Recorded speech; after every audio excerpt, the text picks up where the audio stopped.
live streaming YouTube 24 jam, UFA Live 24.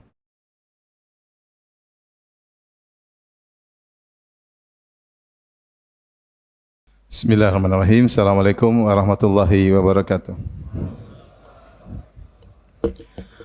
Alhamdulillahi ala ihsani wa syukru lahu ala taufiqihi wa amtinani wa asyhadu an la ilaha illallah wahdahu la syarika lahu ta'ziman li sya'nih wa asyhadu anna Muhammadan abduhu wa rasuluhu adda ila ridwanih. Allahumma salli alaihi wa ala alihi wa ashabihi wa ikhwanih. Hadirin dan hadirat yang dirahmati oleh Allah Subhanahu wa taala. Pada kesempatan ini, kali ini kita akan membahas tentang poin-poin yang menunjukkan akan keagungan Al-Quran. Sungguhnya Al-Quran disifati dengan agung dalam beberapa ayat. Ya. Di antaranya Allah berfirman, Wal Qur'anil Majid, demi Al-Quran yang agung. Ya. Bal huwa Qur'anun Majid, bahkan Al-Quran adalah ya bacaan yang agung. Allah mensifati Al-Quran dengan Al-Majid, yang artinya Al-Quran yang agung. Dan terlalu banyak sisi-sisi keagungan dari Al-Quran. Oleh karena di antara hal yang menunjukkan suatu itu adalah agung, dia memiliki banyak nama. Ini diketahui oleh orang-orang Arab. Orang-orang Arab kalau sudah mengagungkan sesuatu, mereka menamakan suatu tersebut dengan banyak nama. Seperti pedang, mereka namakan pedang dengan banyak nama, sampai ada yang mengatakan puluhan atau mungkin lebih dari 100 nama untuk sebutan kepada pedang. Karena mereka dahulu suka bertempur, berperang menggunakan pedang, sehingga mereka mengagungkan pedang itu sendiri, mereka namakan dengan banyak nama untuk menamakan pedang. Demikian juga kalau kita lihat dalam syariat, misalnya Nabi Muhammad SAW adalah sosok yang agung, oleh karenanya nama beliau juga sangat banyak ya. Nama beliau sangat banyak, dan setiap nama mengandung sifat yang menunjukkan sifat Nabi Muhammad sallallahu alaihi wasallam. Apalagi Allah Subhanahu wa taala memiliki banyak nama ya. Di antaranya dari sekian nama tersebut ada keistimewaan 99 nama, tetapi nama Allah lebih daripada 99 sebagaimana ditunjukkan dalam hadis-hadis yang banyak. Intinya setiap nama Allah mengandung sifat, dan semakin banyak sifat-sifat maka semakin agung sesuatu. Di antaranya Allah memiliki banyak nama, memiliki banyak sifat, maka Allah Maha Agung. Di antara yang diberi nama banyak adalah Al-Quran. Al-Quran disifati dengan banyak nama. Allah namakan seperti Wal Qur'anil Majid, Allah sifati dengan nama Al-Majid. Demikian juga Wal Qur'anil Karim, ya. Allah sifati dengan apa? Al-Quran Al-Karim, ya. Kemudian juga Wal Kitabil Mubin, demi Al-Kitab Al-Mubin. Allah sifati Al-Majid, artinya agung. Al-Karim artinya mulia. Al-Mubin artinya jelas dan menjelaskan, karena Al-Mubin maknanya bisa jelas dan juga bisa maknanya menjelaskan, ya. Allah mengatakan uhkimat ayatuhu, ya, bahwasanya ayat-ayatnya muhkam, tegas, jelas, kokoh. Thumma fussilat, kemudian diperinci. Sehingga Al-Quran sendiri kitabun aziz, diberi sifat dengan Al-Aziz, ya. Sehingga Al-Quran memiliki banyak nama dan banyak sifat yang menunjukkan akan agungnya Al-Quran. Dan di antara nikmat yang agung yang Allah berikan kepada kita, yaitu nikmat Allah turunkan Al-Quran. Allah berfirman, Ar-Rahman 'allamal Qur'an, khalaqal insan 'allamahul bayan. Kata Allah, Ar-Rahman, zat yang maha pengasih lagi maha penyayang. Setelah itu Allah mengatakan, Allamal Qur'an. Allah mengajarkan Al-Quran. Di antara konsekuensi dari kasih sayang Allah, bentuk kasih sayang Allah kepada hamba-hambanya, kepada makhluknya, Allah turunkan Al-Quran dan Allah ajarkan Al-Quran. Bagaimana kehidupan kita kalau tidak ada kitab petunjuk seperti Al-Quranul Karim? Maka manusia akan dalam kebimbangan, ya, dalam kekacauan, tidak jelas, tidak ada arah hidup. Maka Allah turunkan kitab yang agung, yang luar biasa, sebagai bentuk rahmat Allah dan kasih sayang Allah kepada hamba-hambanya. Makanya Allah mengatakan, Tabarakalladzi nazzalal furqana ala abdihi liyakuna lil alamin nadhira, ya. Allah turunkan. Allah mengatakan Maha Suci Allah yang telah menurunkan Al-Furqan yaitu Al-Qur'an kepada hambanya Nabi Muhammad sallallahu alaihi wasallam untuk beri peringatan kepada umat manusia, dan Allah mengatakan wa ma arsalnaka illa rahmatan lil alamin, dan tidaklah aku utus engkau wahai Muhammad sebagai rahmat kasih sayang kepada seluruh alam semesta. Oleh karenanya Al-Qur'an Allah turunkan kepada Nabi Muhammad agar Nabi Muhammad berdakwah, dan tujuan Nabi Muhammad berdakwah adalah sebagai rahmat bagi alam semesta. Jadi Al-Qur'an adalah rahmat yang sangat besar dari Allah kepada hamba-hambanya, ya. Maka siapa yang mendengar Al-Qur'an, baca Al-Qur'an, la'allakum turhamun. Semoga kalian dirahmati. Karenanya Allah Subhanahu wa taala memuji dirinya dengan menurunkan Al-Qur'an. Allah memuji dirinya karena di antara kenapa kita memuji Allah, di antaranya karena keagungan sifat-sifat Allah, di antaranya atas nikmat yang Allah berikan kepada kita. Kalau kita bilang alhamdulillah, alhamdulillah, alhamdulillah. Kenapa kita puji Allah? Ada dua sebab. Sebab pertama karena sifat-sifat Allah yang agung. Kita muji Allah karena sifat-sifat Allah yang agung, karena maha adilnya, karena maha bijaksananya, karena maha kuasanya, karena maha perkasanya, karena maha kuatnya, karena maha rahmatnya. Di antaranya kita muji Allah karena karunia Allah kepada kita. Kita bilang alhamdulillah, alhamdulillah. Allah memuji dirinya sendiri ketika menurunkan Al-Qur'an. Allah berfirman, alhamdulillahilladzi anzala ala abdihil kitaba walam yaj'al lahu iwaja. Segala puji bagi Allah yang telah menurunkan kepada hambanya Alkitab, Al-Quran. Allah puji dirinya. Perbuatan Allah menurunkan Al-Quran itu adalah di antara keagungan Allah, di antara kemuliaan Allah, dan turunnya Al-Quran sendiri adalah rahmat dan karunia bagi kita. Oleh karenanya Allah memuji dirinya karena menurunkan Al-Quran, kita pun memuji Allah karena Allah menurunkan Al-Quran bagi kita. Demikian juga ayat yang saya sebutkan di awal surat Al-Furqan. Tabarakalladzi nazzala al-furqana ala 'abdihi liyakuna lil 'alamin nadhira. Segala maha suci Allah Subhanahu wa taala yang telah menurunkan Al-Furqan yaitu Al-Qur'an kepada hambanya agar hambanya menjadi pemberi peringatan bagi alam semesta. Ini mukaddimah sebelum saya sebutkan tentang poin-poin keagungan Al-Qur'an. Jadi Al-Qur'an itu memiliki banyak nama, memiliki banyak sifat menunjukkan dia agung. Dan dia adalah nikmat terbesar yang Allah berikan kepada hamba-hambanya. Bagaimana kalau tidak ada Al-Quran, kita akan bimbang, kita akan bingung, kita enggak tahu arah kemana yang harus kita tempuh. Ya. Kita ini enggak ngerti apa yang maslahat bagi kita. Ya. Lihatlah bagaimana orang yang tidak berpegang dengan Al-Quran, bagaimana kehidupan mereka, seperti hewan. Tidak ada arah, tidak ada kebahagiaan. Ya. Maka Al-Quran adalah nikmat yang teragung, makanya Allah memuji dirinya ketika menurunkan Al-Quran. Karena Al-Quran adalah konsekuensi dari kasih sayang Allah Subhanahu wa taala, dan dia adalah rahmat yang sangat besar yang Allah berikan kepada makhluk-makhluk ciptaannya. Taib.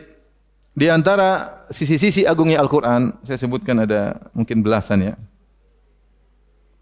Yang pertama, bahwasanya Al-Quran adalah mukjizat yang abadi, mukjizat yang abadi. Kalau kita berbicara tentang mukjizat para nabi, mukjizat mereka tidak abadi. Mukjizat nabi-nabi terdahulu hanya berlaku atau hanya bisa disaksikan oleh orang-orang yang hidup di zaman para nabi tersebut. Seperti contohnya misalnya mukjizat Nabi Musa alaihissalam yang di mana tongkat berubah menjadi ular, atau misalnya bagaimana laut yang terbelah dengan tongkat Nabi Musa kemudian air laut tersebut mengalir ke atas. Kita enggak bisa lihat, yang lihat cuma yang hadir ketika itu. Yang hadir di zaman Nabi Musa alaihissalam. Bagaimana Nabi Musa memukul tongkatnya ke batu maka keluarlah 12 keran. Ya, fam fajarat minhu 12 aina. Dia pukul batu keluar 12 keran. Yang bisa lihat siapa? Umat Nabi Musa yang bersama Nabi Musa alaihissalam. Ya, keluarkan tangannya, keluar cahaya. Ini semua mukjizat yang ada di zaman Nabi Musa, namun yang bisa melihat cuma Nabi Musa dan para pengikutnya. Demikian juga misalnya mukjizat Nabi Saleh. Ketika ada onta keluar dari batu, onta keluar dari batu dengan onta yang langsung besar, langsung bunting, ya, siap melahirkan janin yang dalam kandungannya, ya, onta yang luar biasa. Tapi siapa yang lihat onta tersebut? Enggak ada yang lihat. Yang lihat hanya Nabi Saleh dan kaumnya ketika itu. Setelah Nabi Saleh meninggal, selesai mukjizat tersebut. Sebagaimana mukjizat Nabi Musa hanya tinggal cerita. Hanya tinggal cerita karena tidak bisa disaksikan lagi oleh orang-orang setelahnya. Dan demikian mukjizat-mukjizat para nabi. Rata-rata adalah mukjizat hissiyah, yaitu mukjizat suatu yang bisa dilihat langsung oleh indra. Adapun mukjizat Nabi Muhammad sallallahu alaihi wasallam yang paling spesifik, yang paling spesial, Rasulullah Allah berikan kepada Nabi mukjizat hissiyah, mukjizat yang juga seperti nabi-nabi sebelumnya, seperti air keluar dari tangan Nabi sallallahu alaihi wasallam. Ini tapi enggak ada yang lihat kecuali para sahabat. Seperti misalnya Nabi sallallahu alaihi wasallam, Nabi salat, Nabi bisa melihat di balik belakang dia meskipun Nabi lihat ke depan, dia bisa tahu orang yang sedang salat di kegiatan mereka di belakang Nabi sallallahu alaihi wasallam. Mukjizat bagaimana makanan yang sedikit kemudian menjadi banyak tidak habis-habis. Ini mukjizat hissiyah, indrawi yang terlihat, namun yang lihat hanya para sahabat yang hidup di zaman Nabi sallallahu alaihi wasallam. Dan masih banyak mukjizat-mukjizat Nabi sallallahu alaihi wasallam seperti rembulan terbelah. Banyak sekali mukjizat Nabi. Tapi ada mukjizat spesial buat Nabi yang bisa disaksikan sampai hari kiamat, yaitu mukjizat maknawi. Mukjizat yang sesuatu yang maknawi, yaitu mukjizat Al-Qur'an. Mukjizat Al-Qur'an.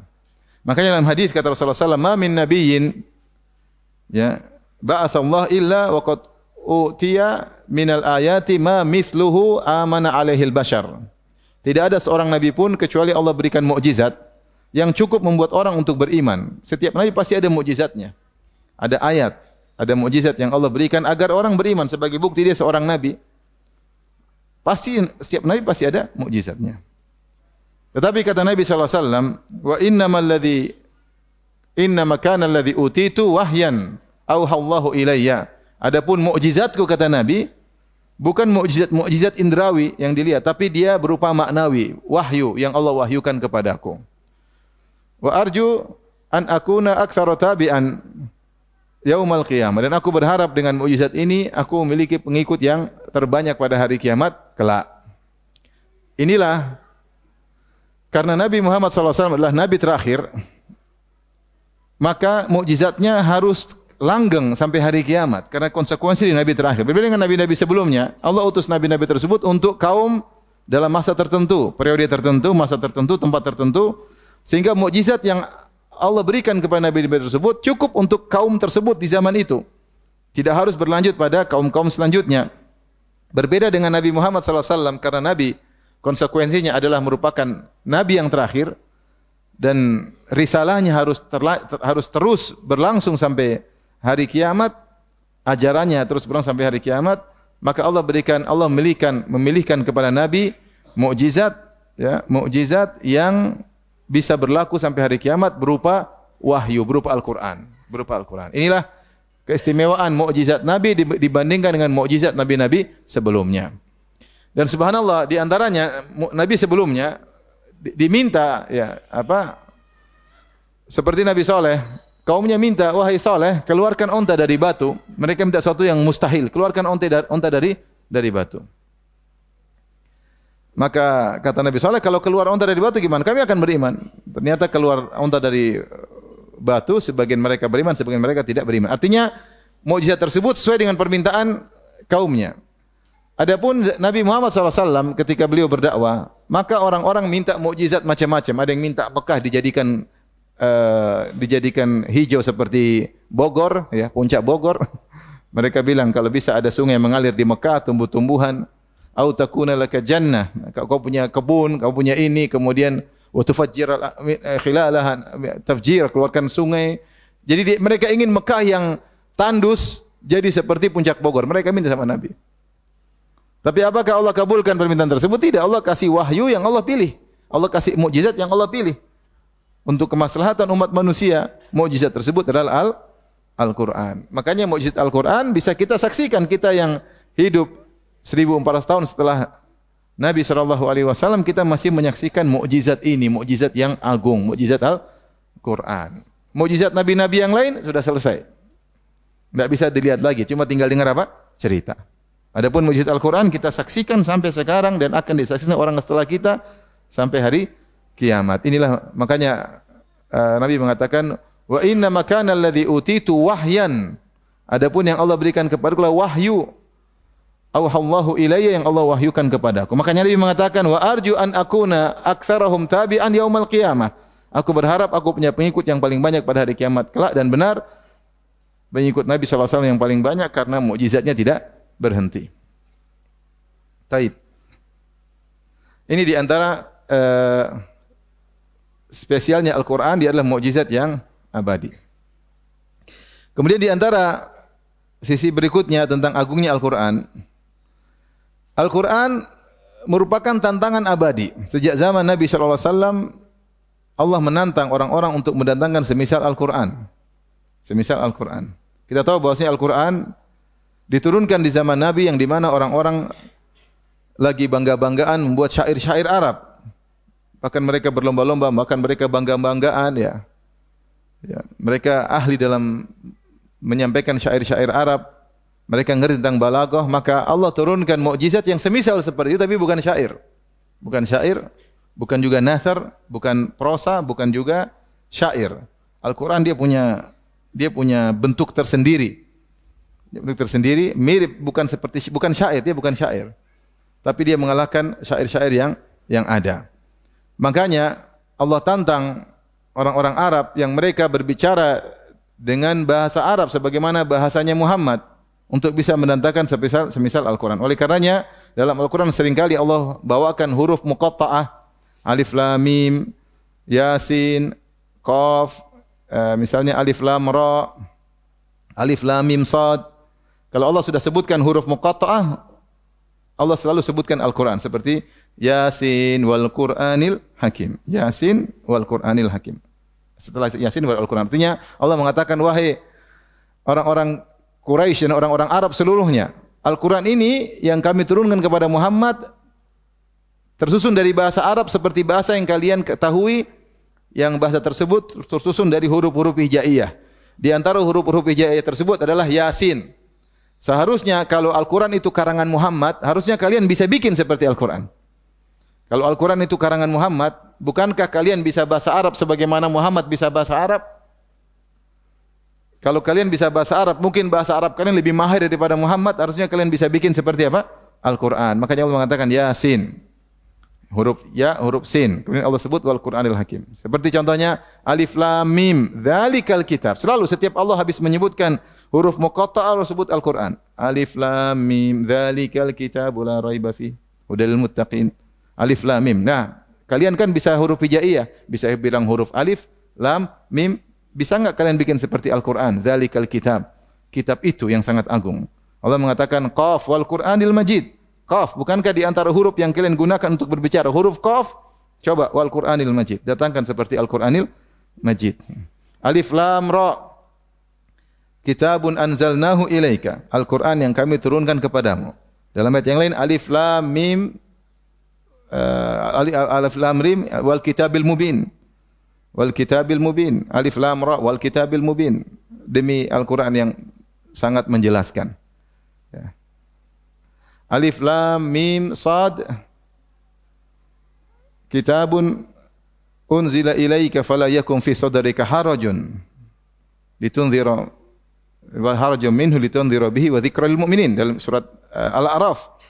Jadi inilah rahasia kenapa banyak surat-surat yang Allah buka dengan al-huruf al-muqatta'ah, yaitu huruf-huruf yang dibaca per huruf. Jangan baca alam tapi bacanya alif lam mim. Apa maksudnya huruf-huruf hijaiyah tersebut? Itu Allah ingin mengatakan, wahai orang-orang Arab sekalian, Al-Quran ini turun dengan bahasa Arab yang tersusun dengan huruf-huruf hijaiyah, yang kalian berbicara dengan huruf-huruf tersebut.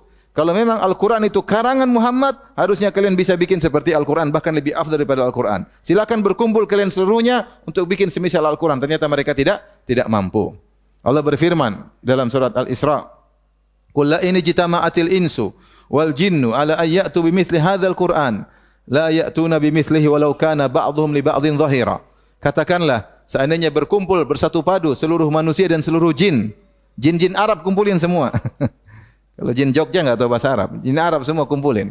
Manusia seluruhnya satu dunia kumpul. Yang pandai bahasa Arab suruh bikin semisal Al-Qur'an. Kata Allah, la ya'tuna bimithlihi. Mereka tidak bakalan bisa mendatangkan semisal Al-Qur'an walau kana ba'dhum li ba'dhin dhahira. Meskipun mereka saling bersatu padu. Maka Al-Quran di antara keagungannya tantangan abadi. Ketika mereka tidak mampu mendatangkan semisal Al-Quran, Allah tantang dengan 10 surat. Fa'tu bi'asyri suwarin muftariyatin. Datangkan 10 surat kalau enggak bisa satu Al-Quran seluruhnya. Mereka juga tidak mampu. Kalau tidak mampu satu surat saja. Fa'tu bi suratin mim mithlih wad'u syuhada'akum min dunillahi in kuntum shadiqin. Kalian tidak mampu mendatangkan Al-Quran 10 surat. Enggak mampu satu surat. Datangkan semua orang untuk datang Al-Quran. Enggak bisa. Al-Quran itu luar biasa. Balaghahnya, pilihan kata-katanya. Dijelaskan oleh para ulama yang bisa ngerti, yang ngerti bahasa Arab. Bagaimana pilihan katanya, kenapa pas di sini Allah menggunakan kata ini, pas dalam ayat ini menggunakan kata ini. Kenapa diakhiri dengan kata ini? Luar biasa. Kandungannya itu baru bicara tentang susunan balaghah bahasa, belum bicara tentang kandungannya. Maka luar biasa, di luar nalar Al-Quran. Ya, di luar nalar. Oleh karenanya Al-Quran adalah tantangan abadi dan tidak akan ada yang bisa mendatangkan semisal Al-Quran. Orang Arab ngerti, kita saja orang Indonesia. Kalau kita lihat tulisan anak SD, disuruh tulis cerita misalnya perjalanan seorang pergi ke pasar. Enggak usah ke pasar belanja apa. Anak SD sudah tulis, dia paling ini Ibu Budi pergi ke pasar, sederhana. Anak SMP mungkin beda. Saya pun berangkat jam, bahasanya beda. Nanti kalau semakin berpendidikan dia bahasanya beda. Mungkin orang ahli yang bahasa dia mengungkapkan dengan lebih beda lagi. Karena cara mengungkap menunjukkan kualitas yang mengungkapkan. Maka orang tahu, oh ini tulisan anak SD, oh ini tulisan anak SMP, ini anak SMA tulisan profesor, bagus tulisannya. Mungkin kontennya sama, tapi cara penyajiannya berbeda. Nah, orang yang ngerti bahasa Arab tahu Al-Quran ini bukan manusia yang bikin. Karena isinya luar biasa, cara penyajiannya luar biasa. Mereka tahu. Ya. Mereka tahu. Makanya mereka hanya mengatakan sihir. Al-Quran itu apa? Sihir. Kenapa sihir? Mereka bilang sebut banyak alasan. Sihir diantaranya orang baru dengar langsung ikut. Orang baru dengar langsung apa? Ikut. Ya.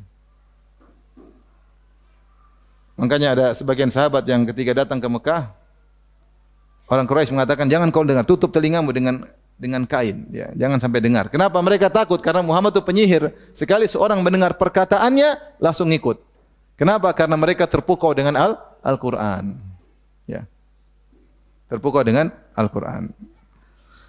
In hadza illa sihru yu'thar, kata Al-Walid bin Mughirah. Al-Quran itu hanyalah sihir yang didapatin, dipelajari, kemudian disebarkan. Karena mereka bingung, Al-Quran luar biasa. Orang dengar langsung terpengaruh. Kenapa? Karena balaghahnya luar biasa, susunannya luar biasa, apalagi kandungannya. Ada sebagian orang ketika baca firman Allah, "Falamma stai'asu minhu khalasu najiyya." Ini bukan firman, ini bukan perkataan manusia katanya. Susunannya luar biasa. "Falamma stai'asu minhu khalasu najiyya." Enak. Ini bukan manusia yang susun. Ini yang bisa merasakan ini orang-orang yang ahli bahasa Arab. Ahli bahasa Arab. Jadi yang kedua, dia adalah tantangan abadi dan sampai sekarang tidak ada yang bisa mendatangkan apa? Al-Quran. Yang ketiga di antara keagungan Al-Quran, Al-Quran tidak ada kontradiktif dalam Al-Quran. Afala yatadabbaruna Al-Quran? Tidakkah mereka membaca Al-Quran? Walau kana min indi ghairillahi lawajadu fihi ikhtilafan katsira. Tidakkah mereka mentadabbur? Kalau suruh tadabbur artinya silakan cari kesalahan Al-Quran, kalian enggak bakalan dapat. Walau kana min indi ghairillah, seandainya Al-Quran diturunkan dari selain Allah, lawajadu fi ikhtilafan katsira, sungguh mereka akan mendapati banyak kontradiktif dalam Al-Quran. Enggak ada kontradiktif. Tidak ada kontradiktif. Semua seragam, semua serasi, saling mendukung satu dengan yang lainnya. Dan di antara yang paling bagus tafsir tentang hal ini Ibnu Katsir. Ibnu Katsir punya perhatian ketika menafsirkan ayat, dia bawa ayat yang semisalnya. Ibnu Katsir punya perhatian spesial dalam hal ini. Di antara buku tafsir yang luar biasa terkait hal ini, Ibnu Katsir. Kalau dia bawa satu ayat, dia bawa ayat yang semisalnya. Jadi ayat menafsirkan ayat. Dan di antara yang setelah Ibnu Katsir adalah Syekh Muhammad Al-Amin Syinqiti rahimahullah dalam kitabnya Adh-Dha'ul Bayan. Beliau juga punya perhatian hal ini. Setiap menyampaikan tafsir satu ayat, beliau bawa ayat yang lain. Setelah ayat baru kemudian hadis. Ibnu Katsir ayat dulu yang semisal baru hadis. Menunjukkan bahwasanya Al-Quran serasi. Tidak ada kontradiktif dalam Al-Quran tersebut.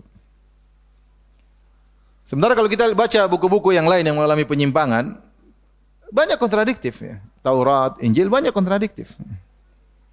Yang menunjukkan ada penyimpangan dalam kitab-kitab tersebut. Kemudian yang keberapa sekarang? Hah?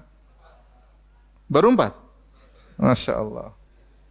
Yang keempat, bahwasanya Al-Quran tidak ada informasi yang salah dalam Al-Quran. Tidak ada informasi yang salah. Bahkan terkait dengan sains, nggak ada yang salah. Karena yang mengajari manusia ilmu sains adalah Allah sendiri. Ketika Allah kasih informasi pasti benar. Allah berfirman, wa innahu lakitabun aziz. Sungguhnya Al-Quran kitab aziz. Aziz itu apa? Tidak bisa diganggu. Allah mensifati dirinya Al-Aziz. Al-Aziz itu tidak ada yang bisa ganggu, keputusannya pasti berjalan. Di antaranya enggak ada yang bisa ganggu dia, namanya Al-Aziz karena dia Maha Perkasa. Al-Quran pun demikian. Al-Quran disifati dengan wa innahu lakitabun aziz. Dia kokoh, perkasa, enggak ada yang bisa ganggu. La ya'tihil batilu min baini yadayhi wala min khalfihi. Tanzilun min hakimin hamid. Tidak ada kebatilan yang bisa dimasukkan dalam Al-Quran baik dari depan maupun belakang. Enggak ada kebatilan dalam Al-Quran, enggak ada yang bisa diselipi kebatilan sama sekali enggak ada. Enggak ada. Oleh karena semua informasi sekarang boleh terbuka, namanya al-i'jaz al-ilmi. Ada suatu sekarang namanya disebut disiplin ilmu tersendiri, namanya al-i'jazu al-ilmi. Yaitu mukjizat Al-Quran terkait dengan sains. Dibahas dan ini juga di antara luar biasa. Di antaranya terkait dengan pengkabaran masa depan. Al-Quran menghabarkan tentang banyak masa depan ternyata terjadi. Seperti firman Allah, "Ghulibatir Rum fi adnal ardi wa hum min ba'di ghalabatihim sayughlabun fi bid'i sinin wa hum min ba'di ghalabihim sayaghlibun fi bid'i sinin." Kata Allah, Romawi terkalahkan. Namun dalam beberapa waktu, beberapa tahun dia akan mengalahkan Persia. Ternyata benar. Kata Allah, fi bid'i sinin. Ketika itu Persia dan negara adidaya cuma 2, Persia sama apa? Romawi. Ketika itu Romawi dikalahkan dengan kekalahan yang luar biasa. Yang orang lihat enggak mungkin bisa bangkit lagi kecuali mungkin puluhan tahun. Tapi Al-Quran kabarkan ketika itu, ghulibatir Rum, Romawi dikalahkan oleh Persia. Ya. Namun setelah itu Allah mengatakan, wa hum min ba'di ghalabihim sayaghlibun. Mereka setelah kalah akan mengalahkan. Kemudian Al-Quran mengatakan fi bid'i sinin, sebentar lagi. Dan beberapa tahun ternyata benar. Ini informasi tentang masa depan ternyata terjadi. Demikian juga misalnya ketika turun Rasulullah masih di Mekah, turun surat Al-Qamar. Di antara isi surat Al-Qamar, sayuhzamul jam'u wa yuwalluna dubur. Sungguhnya kumpulan tersebut akan kalah dan mereka akan lari terbirit-birit. Ini turun ketika kaum muslimin sedang disiksa, sedang disiksa di Mekah, tidak bisa berbuat apa-apa. Turun ayat itu bahwasanya Quraisy akan kalah. Lo bingung. Lagi disiksa terus turun ayat Quraisy akan apa? Kalah. Turunnya di Mekah. Kalau tidak salah Umar baru sadar ternyata ketika perang Badar Rasulullah baca ayat tersebut. Sayuhzamul jam'u wa yuwalluna dubur. Oh, ternyata sekarang baru terjadi. Mereka kalah dan mereka lari terbirit-birit. Jadi Al-Quran memberi informasi tentang masa depan dan itu benar. Menunjukkan ternyata kenyataan demikian. Belum lagi al-i'jazul ilmi terkait dengan masalah sains, tentang masalah janin, tentang matahari, tentang rembulan, tentang misalnya air hujan dan macam-macam yang Dr. Zakir Naik punya perhatian tentang masalah ini. Tapi sudah ada tulisan-tulisan khusus, ini disiplin ilmu tersendiri, al-i'jazul ilmi, yaitu mukjizat Al-Quran terkait dengan informasi-informasi tentang sains. Dan semuanya tidak ada yang salah. Semuanya tidak ada yang salah. Seperti kalau kita bicara tentang perjanjian lama saja, disebutkan tentang misalnya umur bumi, mereka hitung dari sejak Nabi Adam, kemudian penciptaan alam semesta, kemudian Nabi Adam, hitungannya umur bumi tinggal sekian tahun. Tidak sesuai dengan sains misalnya. Tidak sesuai dengan apa? Sains. Intinya ini di antara mukjizat Al-Quran, ternyata tidak ada informasi yang keliru. Semua informasinya benar. Dan semakin berjalan tahun, semakin terbukti informasi-informasi tersebut baru diungkap belakangan. Baik, ini yang berapa? Yang kelima, Al-Quran agung, dia tidak mungkin dirubah-rubah, enggak mungkin dirubah-rubah. Tidak mungkin dirubah-rubah. Oleh karenanya Allah menjamin hal tersebut, kata Allah Subhanahu wa taala, "Inna nahnu nazzalna dzikra wa inna lahu lahafizun." Sungguhnya kami yang turunkan Al-Qur'an dan kami akan menjaganya. Allah punya cara untuk menjaga Al-Qur'an. Allah punya cara untuk menjaga Al-Qur'an. Sehingga Al-Qur'an satu huruf pun dijatuhkan pasti ketahuan, enggak mungkin enggak ketahuan. Maka terjaga Al-Quran otentik, keotentikannya. Luar biasa Al-Quranul Karim. Adapun kitab-kitab suci terdahulu mengalami perubahan karena Allah tidak menjamin penjagaannya. Adapun Al-Quran konsekuensinya Allah harus jaga karena ini merupakan kitab yang akan berlanjut sampai hari kiamat kelak. Maka di antara konsekuensi rahmat Allah, Allah harus jaga Al-Quran tersebut. Kalau kitab-kitab terdahulu penjagaannya diserahkan kepada al-ahbar dan rahbaniyun, ya warabbaniyun al-ahbar. Para pendeta diwajibkan untuk menjaga. Bimastuhfidhu alaihi. Mereka disuruh jaga namun mereka tidak bisa menjaga.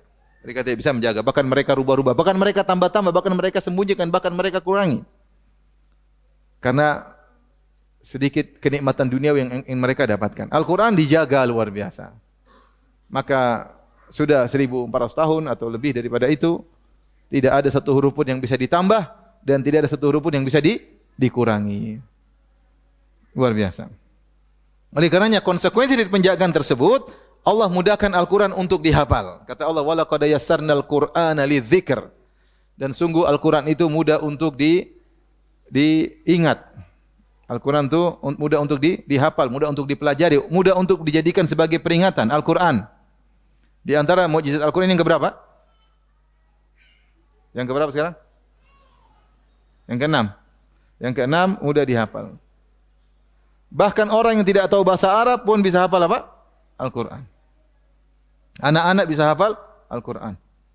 Luar biasa. Bahkan sempat tersebar di medsos ketika ada orang bisu tapi bisa baca apa? Al-Quran. Ngomong enggak bisa tapi suruh baca Al-Quran dia bisa. Dia bisu ngomong enggak bisa, baca Al-Quran bisa. Luar biasa. Ada orang cacat mental lah bisa hafal Al-Quran. Bagaimana bisa? Itu mukjizat. Itu bukti bahwa sini firman Allah. Allah mengatakan wa laqad yassarnal Qur'ana lidzikr. Baik.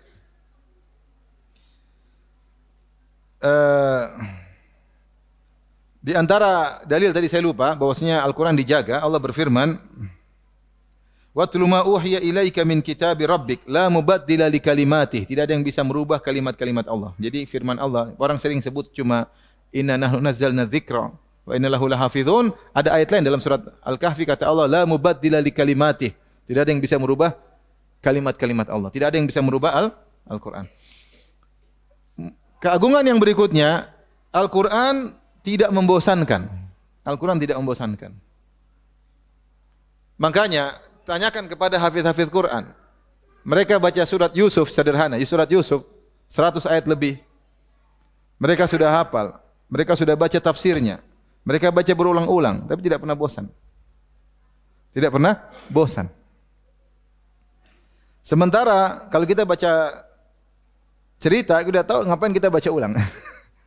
Baca ulang selesai, dia tahu ceritanya. Surat Yusuf orang baca tidak ulang-ulang. Dan setiap baca bisa nangis lagi, bisa nangis lagi, bisa nangis lagi. Luar biasa. Tidak pernah bosan. Al-Quran dibaca sampai akhir, ulang lagi, baca lagi. Ingin baca lagi. Sampai Umar berkata, "Lau tauhrat qulubukum ma syabi'tum min kalami rabbikum." Seandainya hati kalian bersih, kalian tidak akan pernah puas dengan baca apa? Al-Quran. Itu di antara mukjizat yang dirasakan oleh para penghafal Quran. Tanya sama mereka, mereka enggak pernah bosan baca Al-Quran. Ya. Padahal mereka tahu isinya, padahal mereka tahu tafsirnya, padahal mereka tahu dari ini tidak berubah isinya begitu-begitu saja, tapi tidak pernah bosan untuk baca Al-Quran. Adapun kalau kita baca misalnya novel kayak apa, baca sekali, 2 kali, 3 kali udah bosan, enggak bisa. Al-Quran baca sampai 100 kali, 1000 kali, tidak bosan. Semakin ada suatu tambahan-tambahan makna yang Allah berikan. Di antara cerita menarik adalah cerita Labid bin Rabi'ah Al-Amiri dari kabilah Hawazin. Labid bin Rabi'ah Al-Amiri, beliau adalah salah seorang dari 7 ashabul mu'allaqat, al-mu'allaqatus sab'ah. Al-mu'allaqatus sab'ah maksudnya adalah pujangga-pujangga terhebat dari kalangan Arab dari zaman jahiliyah. Pujangga-pujangga terhebat. Saking hebatnya mereka bikin syair mereka digantungkan, ada yang mengatakan ditempel di astar Ka'bah, di Ka'bah ditempelin karena begitu indah syair mereka, enggak ada yang bisa bikin seperti mereka. Kemudian bertambah lagi jadi 10. Al-mu'allaqatul asyarah. Sebelumnya 7. Ini semua orang hebat. Di antara orang hebat tersebut ada orang namanya Labid bin Rabi'ah Al-Amiri dari kabilah Hawazin. Ada namanya Al-A'sha, ada namanya Antara, ada beberapa orang yang syair mereka sampai sekarang menjadi patokan oleh orang-orang Arab. Orang Arab kalau belajar ilmu adab mereka pasti belajar syair-syair ini karena ini intisari bahasa Arab. Pujangga-pujangga yang terhebat tidak ada yang bisa mengalahkan mereka. Di antara pujangga sampai ada yang mengatakan ditempel di Ka'bah untuk dipelajari oleh orang saking hebatnya apa namanya. Ada yang mengatakan ditulis dengan tinta emas. Syair-syair mereka tersebut. Di antaranya ada seorang namanya Labid bin Rabi'ah Al-Amiri. Beliau ini jadi rata-rata semuanya orang jahiliyah. 10 penyair tersebut jahiliyah semua. Yang dapat Islam cuma 2 zaman Islam. Al-A'sha sama Labid. Al-A'sha tidak masuk Islam. Labid masuk Islam. Dia masuk Islam. Dia minal mu'ammarin, umurnya panjang. Disebutkan beliau wafat pada umur 157 tahun baru wafat. Ada yang bilang 140 sekian, ada khilaf. Ada yang bilang 140 sekian, ada yang bilang 150 sekian baru meninggal dunia. Sehingga beliau mendapati masa jahiliyah dan beliau mendapati masa Rasulullah sallallahu alaihi wasallam. Rasulullah SAW pernah memuji Labid. Dia mengatakan, asdaqu kalimatin qalaha syair kalimatu Labid. Ala kulli syai'in ma khalallaha batilu. Sebenar-benar perkataan seorang penyair adalah perkataan yang diucapkan oleh Labid. Rasulullah puji dia. Yaitu dia pernah bikin syair, dia mengatakan ala kullu syai'in ma khalallah batil. Semua selain Allah batil, akan sirna. Rasulullah puji, hadis riwayat Bukhari. Kemudian dia masuk Islam. Kemudian Labid masuk Islam. Saking hebatnya sampai kalau ada orang mau bicara tentang orang hebat pasti Labid. Sampai diriwayatkan Imam Syafi'i berkata, walaula syi'ru bil ulama'i yuzri lakuntu al-yawma ash'ar min Labid. Seandainya syair tidak merendahkan para ulama, tentu kau akan dapati aku sekarang lebih ahli syair daripada Labid, kata Imam Syafi'i. Cuma Imam Syafi'i tidak berbanyak apa? Syair. Artinya dia dijadikan sebagai yudrabu bihil mathal, sebagai apa namanya? Perumpamaan tentang orang hebat dalam syair, dialah si Labid ini. Taib, dia masuk Islam. Setelah dia masuk Islam, subhanallah dia tidak bersyair lagi. Dia tidak bersyair lagi. Menakjubkan. Sampai umurnya panjang, dia mendapati khilafah Umar, sampai dia meninggal di zaman khilafah Muawiyah. Umurnya panjang, 150 tahun. 150 tahun. Sampai dia terkenal sekali. Sampai dalam satu syair dia berkata, dia mengatakan, wallahi laqad sa'imtu minal hayati wa tuliha. Sungguh aku telah bosan dengan panjangnya umurku. Wa su'ali hadzan nas kaifa labidu. Dan orang selalu tanya, gimana si Labid? Bagaimana si Labid? Bagaimana si Labid? Karena bergenerasi-generasi bertemu dengan dia. Dia terkenal sekali, jago bahasa Arab. Dari 10 orang yang masih hidup, dia sendiri yang ahli bahasa Arab. Yang semua orang Arab terkumpul pada kesimpulan pada mu'allaqat syair-syair tersebut. Semua orang tanya, gimana kabar si Labid? Bagaimana kabar si Labid? Suatu hari Umar bin Khattab menyuruh dia untuk tulis syair. Maka dia jawab, kata dia, Allah telah menggantikan aku dengan surat Al-Baqarah dan surat Ali Imran. Subhanallah. Dia enggak mau bersyair lagi. Subhanallah. Bagaimana dia merasa nikmat dengan belajar surat Al-Baqarah dan surat apa? Ali Imran. Ini orang paling jago syair. Syair ditinggalin. Padahal syair boleh dalam Islam boleh. Makanya Rasulullah memuji Hasan bin Sabit ketika bersyair untuk menyerang kaum musyrikin. Kata Rasulullah sallallahu alaihi wasallam, asyaddu minan nabal, bahwasanya syairnya Hasan bin Sabit lebih kencang dan lebih tajam daripada anak panah. Rasulullah mengatakan, uhjuhum war ruhul qudus ma'ak. Serang mereka dengan syair, wahai Hasan bin Sabit, penyair Rasulullah sallallahu alaihi wasallam. Ingatlah, penyair, bukan penyanyi Nabi ya. Ada orang menafsirkan penyair Hasan bin Sabit, dia bilang penyanyi siapa? Nabi. Kan tukang nyanyinya Nabi. Oh, bukan tukang nyanyi, syair, beda dengan tukang nyanyi ya. Jangan bilang Hasan bin Sabit tukang nyanyi. Dia penyair Rasulullah sallallahu alaihi wasallam. Syair punya ketukan tersendiri, bukan nyanyi-nyanyian. Tapi intinya Labid ini akhirnya tidak lagi bersyair.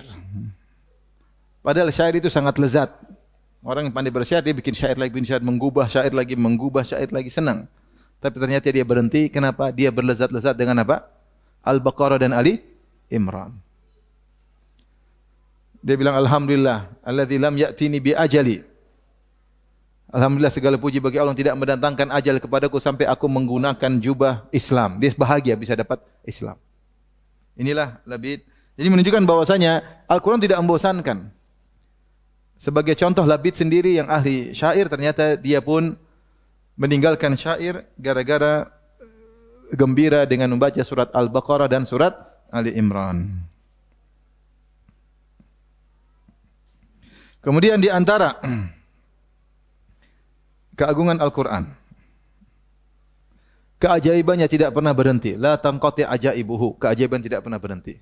Ini saya hanya bilang kepada siapa? Kepada orang yang memperdalam tafsir. Kalau orang baca enggak ngerti, tapi orang baca tafsir dia tahu Al-Quran ini luar biasa. Dia baca buku tafsir satu, ada keajaiban yang dapat, ternyata maknanya demikian. Dia baca buku tafsir yang lain, ada lagi makna yang lain. Dia baca yang lain, ada lagi, tidak pernah berhenti. Saya termasuk orang yang berusaha bergelut dengan tafsir, dan setiap saya baca buku tafsir pasti ada suatu yang makna yang baru. Sehingga tidak dikatakan tafsir satu cukup dari yang lain. Enggak, masing-masing ahli tafsir dia punya makna-makna yang dia dapatkan yang mungkin tidak disebutkan ahli tafsir yang lain. Dan ini bukan omong kosong, bukan maksudnya bukan berlebihan, bukan berlebihan, kenyataannya demikian. Jadi orang ketika baca Al-Quran dia tenggelam, dia ada makna-makna baru yang terkadang Allah ilhamkan, terkadang dia dapatkan dari buku-buku tafsir yang dia baca, luar biasa. Apalagi kemudian dia lihat dalam kenyataan hidup, subhanallah, ayat ini pas dengan kehidupan saya, ayat ini pas dengan kejadian ini, ayat ini luar biasa. Banyak pelajaran keajaiban yang Allah berikan. Bagi orang yang perdalam ilmu tafsir dia akan tahu hal tersebut, bahwasanya keajaiban Al-Quran tidak ada hentinya. Tidak ada hentinya. Akal kita enggak sampai, ilmu kita enggak sampai. Mau seumur hidup baca Al-Quran, pelajari kandungannya enggak akan selesai. Ini baru sisi tafsirnya. Belum balaghahnya, belum ininya, belum anunya, luar biasa. Buku tafsir tebal-tebal atau tidak? Satu aja tafsir kita baca enggak habis-habis, belum puluhan buku tafsir. Buku tafsir puluhan mau dibaca, luar biasa. Bagaimana tafsir para sahabat, satu menafsirkan begini, satu dia tidak kontradiktif. Kebanyakan dalam tafsir khilafnya tanawu, yaitu beda sudut pandang dan tidak saling kontradiktif. Dia memandang ternyata ini kandungannya begini. Sahabat lain ternyata kandungannya begini. Tabi'in ini bilang kandungannya begini dan semuanya benar. Semuanya benar. Makanya tidak pernah berhenti keajaiban Al-Quran. Ini agungnya Al-Quran. Itu kalau baca novel sekali baca selesai. Suruh cerita ulang bisa. Gampang. Al-Quran subhanallah kandungannya luar biasa. Taib. Di antara keajaiban Al-Quran juga, ini mungkin orang lihat dari sisi kekurangan, tapi saya lihat ini suatu keagungan. Al-Quran itu mudah lepas. Dia mudah dihafal, tapi dia mudah lepas. Sehingga melazimkan orang untuk harus baca ulang-ulang. Harus dimurajaah terus, kalau enggak akan hilang.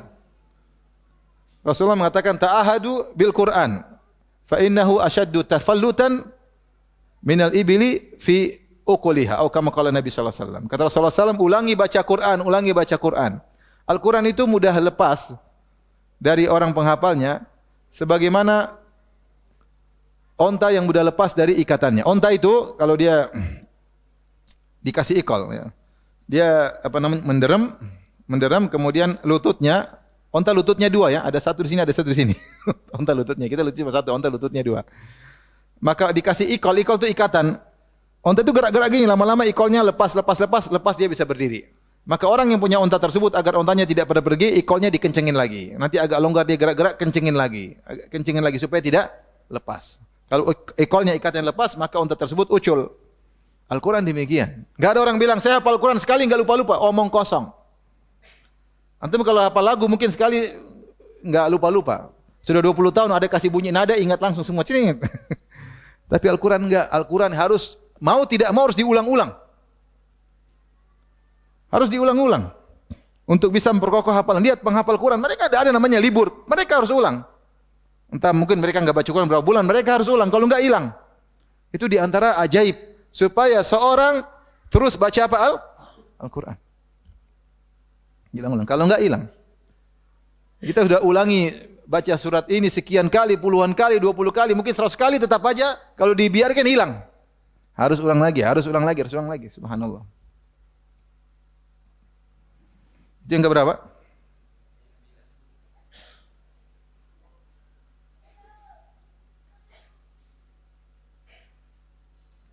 Di antara keagungan Al-Quran, Al-Quran adalah kitab kebahagiaan. Kitab kebahagiaan. Allah mengatakan, Taha ma anzalna alaikal Qur'ana litashqa. Kami tidak turunkan Al-Quran kepada engkau Muhammad litashqa, agar kau sengsara, tetapi litas'ad, Sebagian ulama menafsirkan litasat, agar kau bahagia. Maka Al-Quran adalah kitab kebahagiaan. Wa nunazzilu minal Qur'ani ma huwa shifa wa rahmatul lil mu'minin. Kami turunkan Al-Quran sebagai obat. Obat di antaranya obat hati. Dalam Al-Quran kata Allah Subhanahu wa taala, "Ya ayuhan nasu qad ja'atkum mau'izatun mir rabbikum wa shifaa'un lima fis sudur." Wahai manusia sekalian, telah datang wejangan dari Rabb kalian Al-Quran, wa shifaa'un lima fis sudur, dan obat bagi penyakit hati. Orang ingin bahagia hendaknya baca Al-Quran. Di antara niat kita baca Quran, niat untuk syifa. Al-Quran baca itu banyak niatnya. Bisa niat untuk ruqyah, bisa niat untuk dapat pahala, bisa niat untuk mendapat rahmat. Di antaranya niat untuk syifa agar hati kita menjadi tentram. Boleh. Karena Allah mensifati Al-Quran dengan wa syifa'ul lima fis sudur. Maka seorang kalau gelisah baca Al-Quran, insya Allah tenang. Tenang, ajaib. Bagaimana caranya urusan Tuhan? Karena yang menguasai hati adalah Allah Subhanahu wa taala. Maka bagaimana orang bisa bahagia sementara mereka tinggalkan Al-Quran? Enggak mungkin, mustahil. Gimana mau bahagia kemudian nonton medsos melulu, Al-Quran tidak dibaca? Enggak mungkin bahagia, mustahil, percaya mustahil. Yang ciptakan hati, kalbu kita yang ciptakan Allah. Agar kalbu kita bisa bahagia, kita ingat Allah di antara dengan baca Al-Quran. Wa syifa'ul lima fis sudur. Jadi kalau kita ada penyakit hati, gelisah atau hasad atau dengki, baca. Kita niatkan agar menghilangkan penyakit-penyakit hati. Makanya di antara doa agar menghilangkan kesedihan, baca Al-Quran. Allahumma inni abduk ibnu abdik ibnu amatik nasiyati biyadik madin fiyya hukmuk adlun fiyya qada'uk as'aluka bi kulli ismin huwa lak sammaita bihi nafsaka aw anzaltahu fi kitabika aw lam ta'lam min khalqi aw ista'tharta bi fi ilmil ghaibi indak anta ja'al qur'ana rabi'a qalbi wa nura sadri wa jila'a huzni wa dhahaba ghammi. Ya Allah, aku minta kepada Engkau agar menjadikan Al-Quran sebagai rabi'a qalbi, penyejuk hatiku. Wa nuru sadri, dan juga sebagai cahaya bagi dadaku. Wa jila'a huzni, dan untuk menghilangkan kesedihanku. Wa dhahaba ghammi, dan untuk menghilangkan gundah gulanaku. Subhanallah, di antara mukjizat surat Yusuf, siapa yang baca surat Yusuf apalagi sampai menangis, dia malah hilang kesedihannya. Baca surat Yusuf, antum baca dengan tenang, baca dengan menghayati, dengan kemudian antum menangis kisah tentang perpisahan Nabi Yusuf dengan Nabi Yakub, bagaimana berpisah bermusuhan dengan kakaknya, kemudian ketemu lagi. Luar biasa bagaimana sabarnya Nabi Yusuf. Antum sampai nangis, antum selesai baca, sedih hilang. Subhanallah. Sedih hilang. Jadi Al-Qur'anul Karim ya adalah kitab yang mendatangkan kebahagiaan. Meskipun orang yang baca tidak ngerti, dia baca dia akan mendapatkan apa? Ketenangan. Akan mendapatkan ketenangan. Kemudian di antara keistimewaan Al-Quran yang keberapa? 11. Bahwasanya Al-Quran dia bukan nasar, dia bukan saja. Ini juga di antara menakjubkan. Saja atau syair, dia punya ketukan. Namanya ada ilmu arud, ilmu apa? Ada ilmu tersendiri dalam bahasa Arab. Orang belajar syair, dia punya ilmu ketukan, dia bisa bikin syair. Al-Quran dia bukan syair. Ya. Wa ma huwa biqauli syair. Al-Quran bukan penyair, bukan kata seorang penyair. Wa ma 'allamnahu syi'ra wa ma yanbaghi lah in huwa illa dzikrun wa Qur'anun mubin. Kami tidak pernah mengajari Muhammad syair dan tidak pantas bagi dia adalah untuk bisa bersyair. Makanya Rasulullah tidak pernah bersyair. Rasulullah tidak pernah bersyair. Karena kalau Rasulullah pernah bersyair di masa mudanya, mereka bilang Al-Quran syair. Tapi meskipun seandainya Nabi bisa bersyair, Al-Quran susunannya bukan susunan syair, bukan. Syair itu ada ketukannya. Ada ketukannya. Sehingga berjalan dengan ketukan tersebut. Ada beberapa ketukan. Yaitu iramanya ada, ketukannya ada. Al-Quran tidak. Seandainya Nabi pun pandai bersyair, Al-Quran bukan syair. Apalagi Nabi tidak bisa syair sama sekali. Dia hanya nukil tadi. Jadi mengatakan asdaqu kalimatin qala. Ini nukil perkataan apa? Perkataan penyair.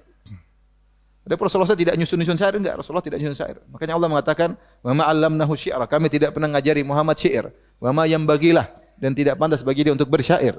Al-Quran itu dzikrun wa Qur'anun mubin. Peringatan. Bacaan yang jelas. Makanya ini yang menakjubkan. Ketika orang-orang Arab sedang heboh-heboh bangga-bangga dengan syair, Allah datangkan sesuatu yang baru yang bukan syair tapi menakjubkan.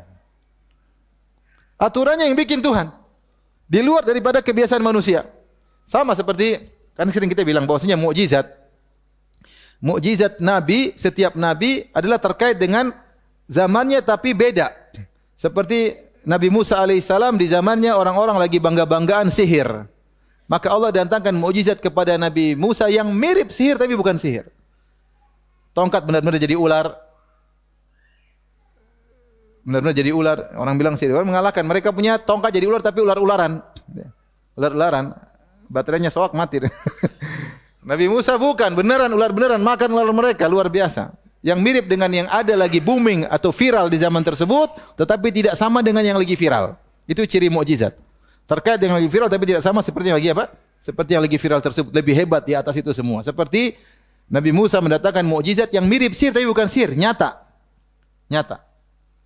Seperti Nabi Isa alaihissalam lagi diutus oleh Allah di zaman lagi viral pengobatan, orang lagi hebat ngobat ini, ngobat anu. Ternyata ada penyakit mereka tidak bisa sembuhkan. Penyakit buta, penyakit sopak. Ternyata Nabi Isa bisa dengan nyentuh sembuh. Bahkan orang mati hidupin lagi. Siapa yang bisa bikin? Mukjizat. Bukan hanya mengobati, yang mati dihidupin apa? Lagi. Contoh lagi misalnya di zaman Nabi Saleh, kata mereka orang tinggal di jazirah, di padang pasir, perhatian mereka sama onta. Mereka senang sekali dengan onta. Onta, bicara onta. Terus Allah datangkan mukjizat onta yang tidak seperti onta mereka. Onta yang tidak seperti onta mereka. Onta yang luar biasa. Nabi Yusuf, di Nabi Yusuf, orang lagi terkenal tafsir mimpi, tapi sering salah. Mungkin benar 70%, 80%. Allah berikan Nabi Yusuf tafsir mimpi yang 100% benar. Tidak ada salahnya sedikit pun. 100% benar dan solusi dari masalah yang timbul dalam mimpi tersebut. Luar biasa. Jadi mirip dengan yang lagi viral, tapi bukan yang seperti yang lagi viral. Karena Nabi Yusuf alaihissalam 100% benar disertai dengan solusi. Kalau ada masalah dalam mimpi tersebut. Makanya dia menafsirkan mimpi sang raja, bukan cuma nafsirkan ketika sang raja bermimpi 7 sapi gemuk dimakan sama 7 sapi kurus. Tafsirannya akan ada 7 tahun musim panen dan 7 tahun musim kemarau. Ternyata Nabi Yusuf bukan menafsirkan demikian saja. Nabi Yusuf kasih solusi. Solusinya tanam begini. Jadi bukan cuma menafsirkan konten mimpi tersebut, juga memberikan apa? Solusi. Nabi Hud alaihissalam hidup di zaman kaum Ad yang mereka jago semua, badannya kuat-kuat. Bahkan kalau mereka ingin menghancurkan kabilah yang lain, kirim satu orang aja. Satu orang datang habisin kabilah yang lain. Ternyata Nabi Hud berkata, "Fakiduni jami'an tsumma la tunzirun." Kalian semua kumpul, bikin makar keburukan kepadaku dan jangan tunda-tunda. Inni tawakkaltu 'ala Allahi rabbi wa rabbikum. Aku bertawakal kepada Allah. Mereka jago semua, tidak bisa mengalahkan Nabi Hud satu orang. Enggak bisa. Dia lebih kuat daripada mereka semua. Padahal mereka bangga-bangga dengan apa kekuatan fisik mereka. Mereka enggak bisa, Nabi Hud sendiri enggak bisa mereka lawan. Ini mukjizatnya Nabi Hud. Nabi Muhammad sallallahu alaihi wasallam mukjizatnya lagi viral adalah syair-syair, balaghah. Maka Allah datangkan yang semisal yang lagi viral, namun bukan seperti itu. Maka Al-Quran itu bukan syair, dia bukan prosa juga seperti novel, enggak. Tapi dia punya aturan sendiri, ketukannya sendiri, luar biasa. Kita baca Al-Quran, kadang kita salah, ini ada yang kurang nih, ada kata yang kurang, tapi kita enggak tahu ketukannya, enggak ada aturan khusus. Tapi kita tahu ini ada ayat yang kurang. Karena kita kok kayak ada yang kurang pas nih. Benar, ada yang kurang pas. Paham? Ini adalah mukjizat Al-Quran. Di antara mukjizat Al-Quran,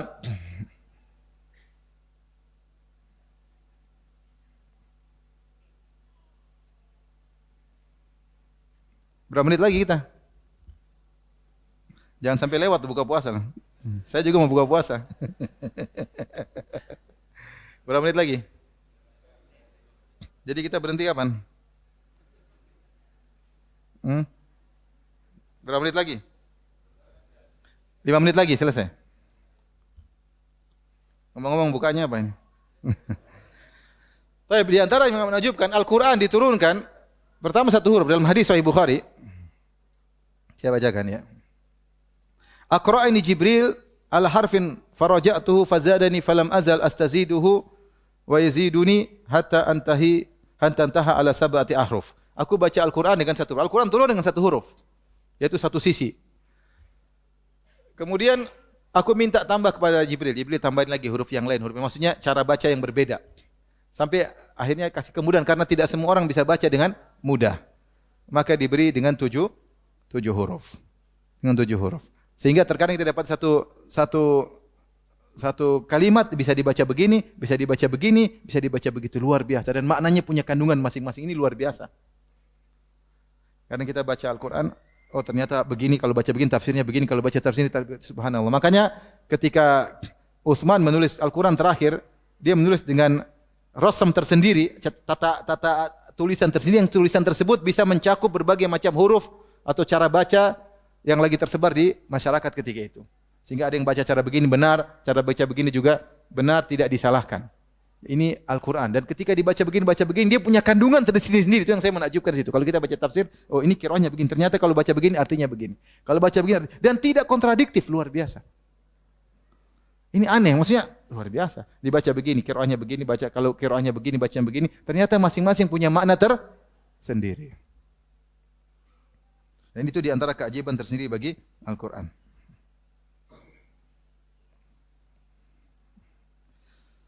Taib, di antara keutamaan Al-Quran menolak sihir dan setan. Udah banyak orang diruqyah setannya kabur, ya tak?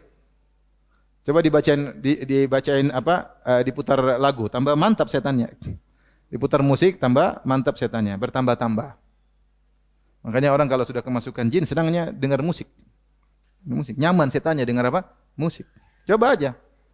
Coba ada orang kerasukan suruh dengar musik, nyaman dia setannya. Tapi kalau baca Quran dia enggak nyaman, dia akan kabur. Kenapa? Al-Quran punya kekuatan. Ini nyata benar, maksudnya keajaiban. Bahwa orang kerasukan jin, kita baca Quran, jinnya kabur. Luar biasa, langsung nyata di depan kita. Bagaimana hebatnya Al-Quran.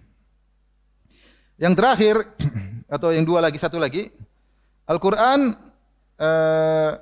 subhanallah, mudah memberi hidayah. Betapa banyak orang dengan satu ayat dapat hidayah. Seperti kisah disebutkan Fudail bin Iyad. Disebutkan dia dulu adalah qati'ut tariq, perampak. Maka suatu hari dia ingin masuk ke rumah orang, tahu-tahu dia mendengar dari dalam rumah tersebut ada bacaan alam ya'ni lil ladzina amanu an takhsha qulubum li dzikrillah wa ma nazala minal haqq.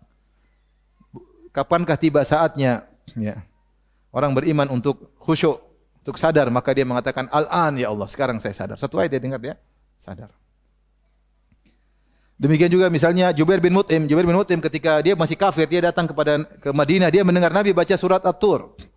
Salat maghrib, dalam surat maghrib baca surat At-Tur sampai Rasulullah SAW baca am khuliqu min ghairi syai'in ahmumul khaliqun am khalaqus samawati wal arda bal la yuqinun.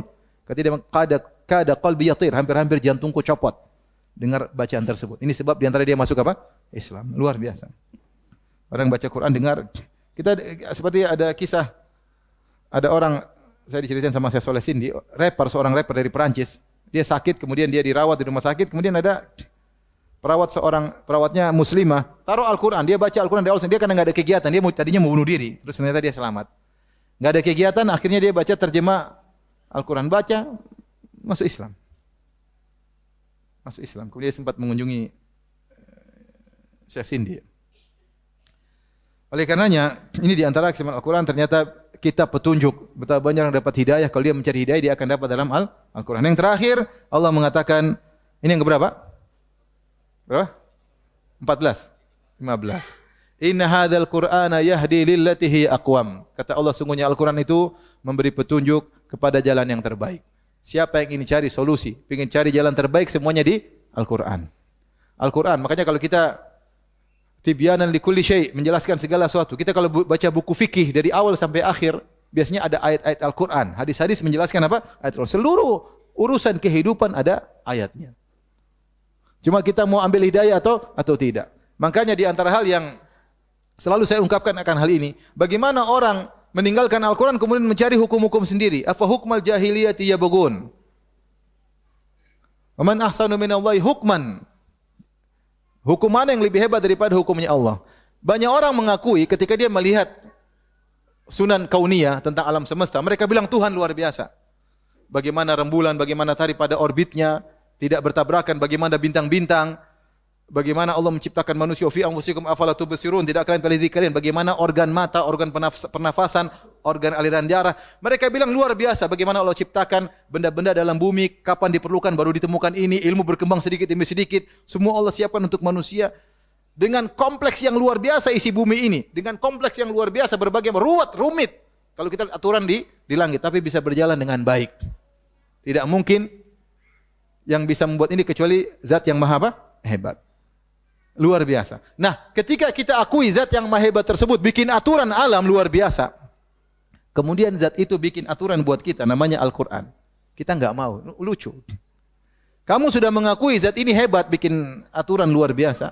Ketika dia turunkan aturan buat kamu bilang enggak. Saya bikin aturan sendiri. Maka begitulah yang terjadi manusia sekarang. Padahal Allah mengatakan inna hadzal qur'ana yahdi lillati hi aqwam. Sungguhnya Al-Qur'an itu memberi petunjuk kepada yang terbaik. Urusan apa? Urusan keluarga, urusan ekonomi, urusan semua petunjuk. Ada rambu-rambunya yang sudah Allah tanamkan, dijelaskan oleh Nabi, dijelaskan oleh para fuqaha, tinggal kita pelajari. Namun orang tidak mau. Mereka ingin bikin hukum sendiri. Akhirnya hukum yang akhirnya memberi manfaat kepada satu sisi pihak, memberi mudarat kepada pihak yang lain. Hukum yang selalu harus direvisi, harus diedit, expired dan macam-macam. Timbul ini, ribut sana, ribut sini, demo sana, demo sini. Kenapa? Al-Quran ditinggalkan. Hukum Tuhan ditinggalkan, mau pakai hukum apa? Manusia. Bagaimana kemudian Al-Quran kita akui keagungannya, kemudian kita hanya sekedar baca saja cari berkahnya, tidak kita amalkan. Sungguh celaka orang yang seperti itu. Maka tidaklah saya bawakan keagungan ini kecuali untuk apa? Agar kita bisa mengamalkan isi Al-Quran. Buat apa kita tahu Al-Quran hebat, agung dari Tuhan, tapi enggak lah, saya enggak mau ngamalin. Saya bikin hukum sendiri. Buat apa? Tapi demikian saja apa yang saya sampaikan karena sudah mau buka puasa. Kurang lebih saya mohon maaf. Tidak ada tanya jawab ya. Subhanakallah bihamdik asyhadu an la ilaha illa anta astaghfiruka wa atubu ilaik. Assalamualaikum warahmatullahi wabarakatuh.